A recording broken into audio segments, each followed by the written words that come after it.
got off the path that we was on. You know what I'm saying? Like he got off the path. He wanted to be something else. People evolve though. People grow. Yeah, but you can grow and still be you. You ain't got to change who you are. I'm talking about like, now I understand where you coming from too, but maybe he just had different like interests. So he ain't had a man, cause he said during the verses that he owned half of Atlanta. So I guess if he wasn't looking for the millions in that, he getting the millions in the real estate and so on and so forth. I don't know what else he got his hand in. But the man's capped, man. Me and my people did the research. That man owned 2 properties in Atlanta.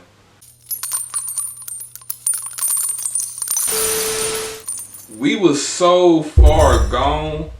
If he would have stayed on the same path of what we was doing, we would have been out of here. You know what I'm saying? But he lost his way.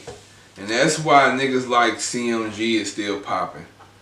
That's why niggas like Rick Ross is still popping. That's why Gucci Mane is still popping. You know what I'm saying? Everybody that we was above is above him now.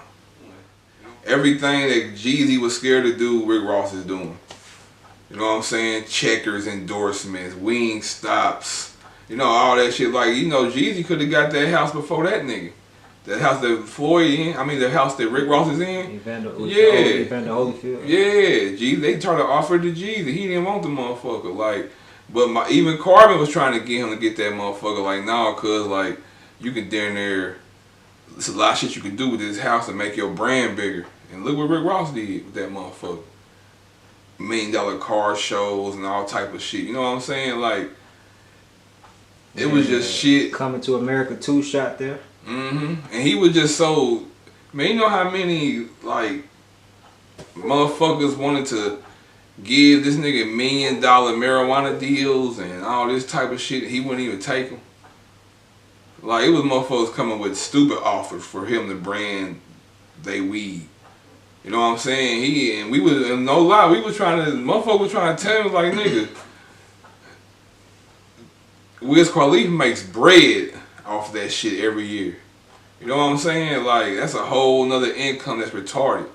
But he was so busy trying to be on the other side and not be, you know, tied to like weed and nigga shit. You know what I'm saying? That's why he married a Chinese girl. He's so trying to get away from the nigga shit. I don't know why.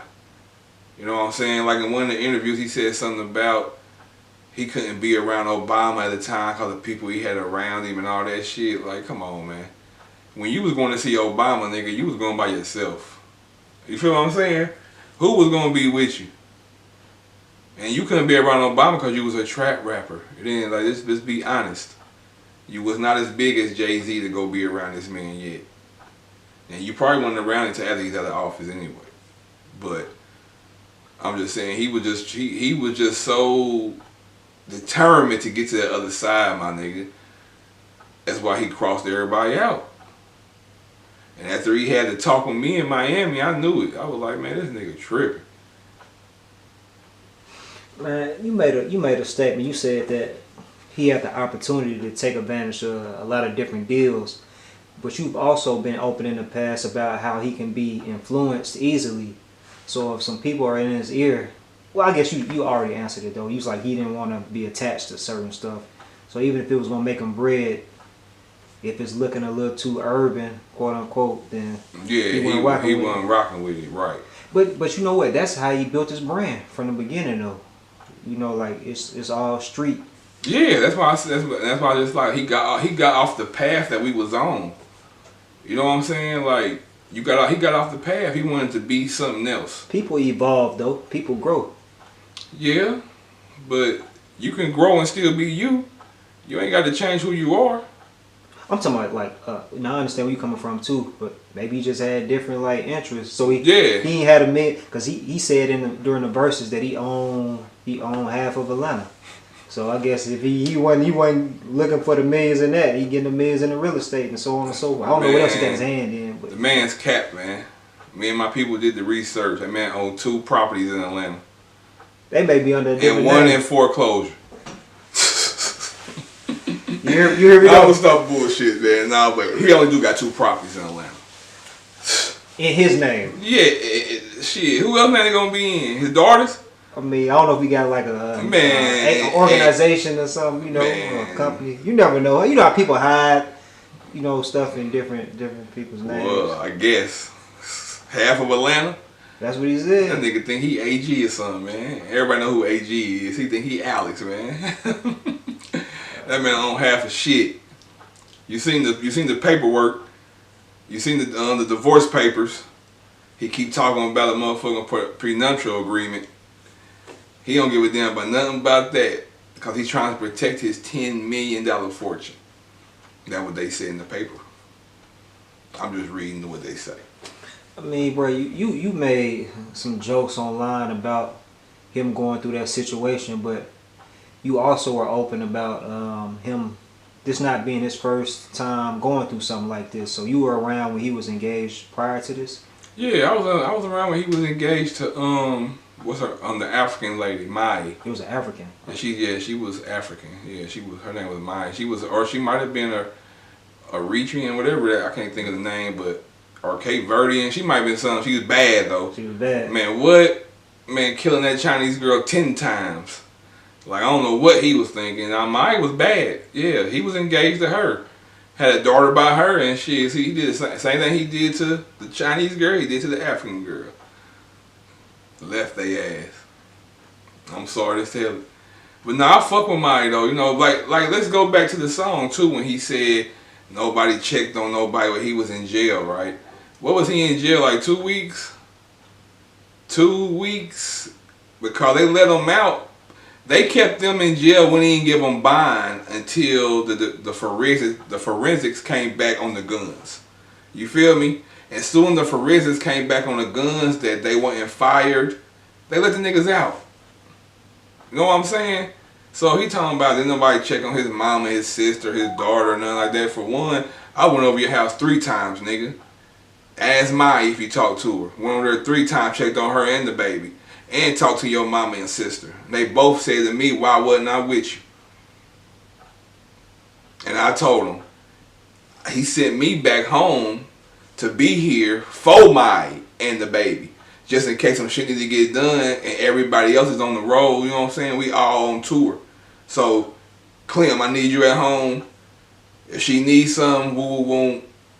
That's what it was. You know what I'm saying? So, like I said, the song is all cat, man. Like, I know the real. You know what I'm saying? Man, like seeing a situation like that pan out with him being open in previous interviews about how his relationship was going good. He was on a new path, you know, like just mentally, not just in his career. And then seeing... And then you wake up and boom! And then you seen her 2 days before that shit with the baby online. Tell daddy congratulations for this book. We're so happy. Yeah. And next thing you know, boom, Jezy filed for a divorce secretly in Atlanta. Don't she live in LA? I thought they stayed in LA. He didn't want to file in LA, huh? Because the laws is different. That's what I'm thinking. Because they live in, don't they stay in LA or stay in Los Angeles? You go to Atlanta and file? Cause you think you got leverage? Cause you Jeezy? Boy, they're gonna rape your ass, boy. That $10 million fortune is going down. Sorry to say it. I hope he's straight, man. I know he's smart. He a smart man. I remember it was a situation that happened about like some type of child support or something with the baby mama, and he was able to kind of maneuver out of that. He rapped about that on his the Can't Ban the Snowman mixtape. So we didn't say 10 million. It may be, you know what I'm saying. He may just, you know, be strategic about it. I don't know. Yeah, it's probably 10-5 now. We ain't trying to count that. It's probably 10-5 now because he put the book out. He probably made a little money off that bullshit book. But have you ever met the woman that he married, the Asian lady? Hell no. You never met her? So they didn't. I thought he said they had previous history or something like that. I ain't know if they probably got previous history from.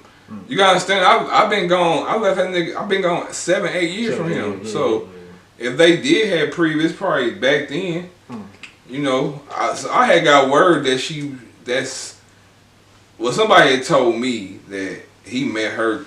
She's like John Legend's wife's best friend or something.